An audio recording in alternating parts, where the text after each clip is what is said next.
Did you know? Deep within the pages of ancient texts, shrouded in mystery and awe, lies the story of Abaddon, the angel of the abyss.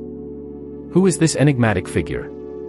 What role does he play in the grand tapestry of biblical lore? Join us as we unravel the secrets of Abaddon and his fearsome domain. To understand Abaddon, we must first delve into the depths of biblical scripture and ancient Jewish writings. Abaddon, whose name means destruction or doom in Hebrew, is a figure of immense power and mystery.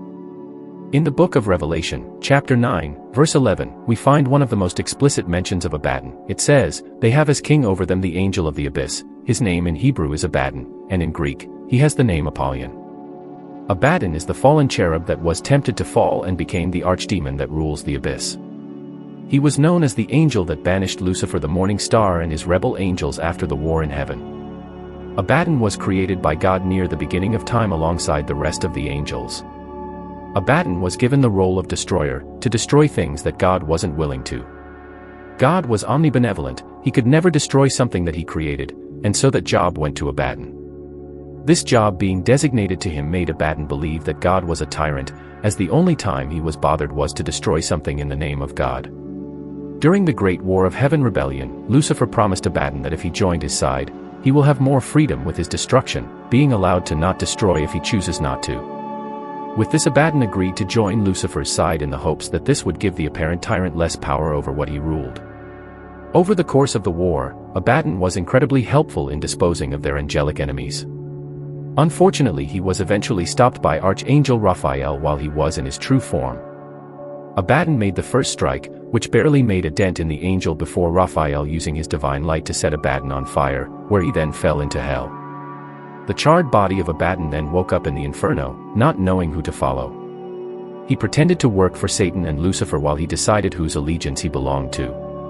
The key to the abyss was given to him during this time, though it's unknown who gave it to him. This made him the ruler of the abyss. Abaddon is considered the ruler of all demons of the seventh layer of hell, and also the commander of the locusts of Abaddon. He took major part in the 10 plagues of Egypt, helping Yaldabaoth by using his locusts to destroy the crop fields of Egypt. According to the homily by Timothy of Alexandria, known as the enthronement of Abaddon, Abaddon was an angel named Muriel who had been given the task from God to collect from the earth to be used in the creation of Adam. After his creation, Abaddon was appointed as Adam's guardian. Even before his fall, everyone, including the angels, demons, mortal creatures, felt fear of him. In the Greater Key of Solomon, he is said to have been called upon by Moses to cause the great locusts during the 10 plagues of Egypt. In an arcane version of the Book of Enoch, Abaddon was appointed as the warden of Sheol, where he guards the desolate and hellish prison of the treacherous watchers. Alternatively, however, Abaddon can also be the warden of Tartarus and the prince of the Tartaruki. He is also described in the Apocalypse of Bartholomew as being present in the tomb of Jesus at the moment of his resurrection. Abaddon is an enigma, with both heaven and hell claiming him as an ally and other times as an enemy. Abaddon has also been identified as the angel of death and destruction, the demon of the abyss, and the true king of all demons, reigning even above Satan and Lucifer. While many believe him to be in league with Satan, even going as far as to claim that Abaddon may be Satan himself, he is in actuality a separate entity destined to cast Satan down into the abyss and seal him within when the time comes. Abaddon is also said to have a prominent role in the Last Judgment, as the one who will take the souls to the Valley of Josaphat. Due to his vast power, some believe that those who engage in prayer to Abaddon chance of being saved. Even a being as powerful as Satan openly admitted that he wishes to avoid a confrontation with Abaddon, implying that Abaddon is perhaps even more dangerous than the king of hell himself. Abaddon is sometimes referred or foreshadowed as death, as they both are neutral entity of the two opposing forces. He is also considered as both angel and demon, with neutral and at times lawful agent of both heaven and hell. It is unknown where does allegiance lie, but he is often seen as a lawful agent of God who will abide to his will to fulfill his long destiny and duty, and other times a demonic instrument of destruction sent by Ion. During end times, it is prophesied that he will command a monstrous horde from the abyss known as the locusts of Abaddon that will rampage over the earth in the tribulation period as judgment approaches. They will be prohibited from killing any living creature by God once they have given the seam of Lord, but they will torment the impure for 5 months, and the torture will be so horrible that mankind will try to kill themselves but death will avoid them. As described in Book of Revelation, Apollyon, which is the Greek name of Abaddon, opens the gates of the abyss and unleashes upon the earth his swarms of demons locusts, who then proceed to torture those of mankind who do not bear the seal of God upon their forehead. After that, he is supposed to seize Satan himself, bind him, and toss him into the bottomless pit for 1,000 years. As a side note, it is also said that Abaddon established a romantic relationship with the archangel Caphael. They attempted to keep this a secret for the longest time, as a relationship between an angel and demon was forbidden. They hid this relationship long enough to have 5 children, one of which being Wordithos. Unfortunately, their relationship was eventually found out about, and their children were sentenced to death, with the only one to survive being the previously mentioned Wordithos. Let's talk about his appearances as an entity.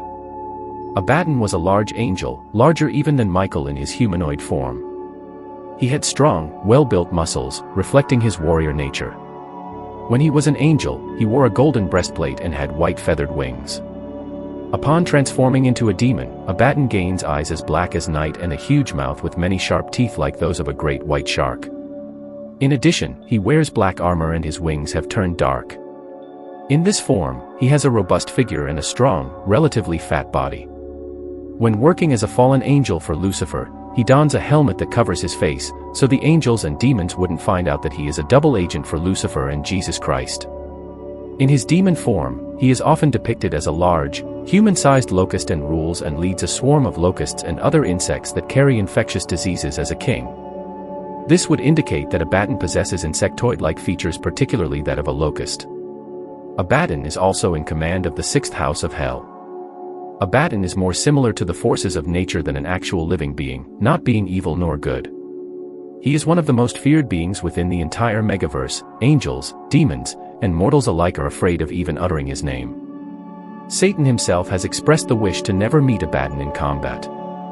His power is so great that he was even worshipped as a god of fire, hell, chaos, and collecting the earth. It is due to this that he has gotten the attention of the Forsaken Priest and Zalgo. As we wind up, Abaddon is a complex figure, representing the darker aspects of divine judgment.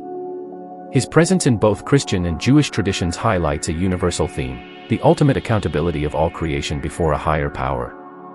As we peer into the abyss of Abaddon's domain, we are reminded of the balance between creation and destruction, mercy and judgment. Abaddon, the angel of the abyss, serves as a powerful symbol of the consequences of turning away from divine law and order. Join us next time as we continue our journey through the mysterious and awe-inspiring figures of biblical lore. Remember to like, subscribe, and hit the notification bell to stay updated on our latest explorations. Until then, ponder the mysteries of the unseen and the power of the divine.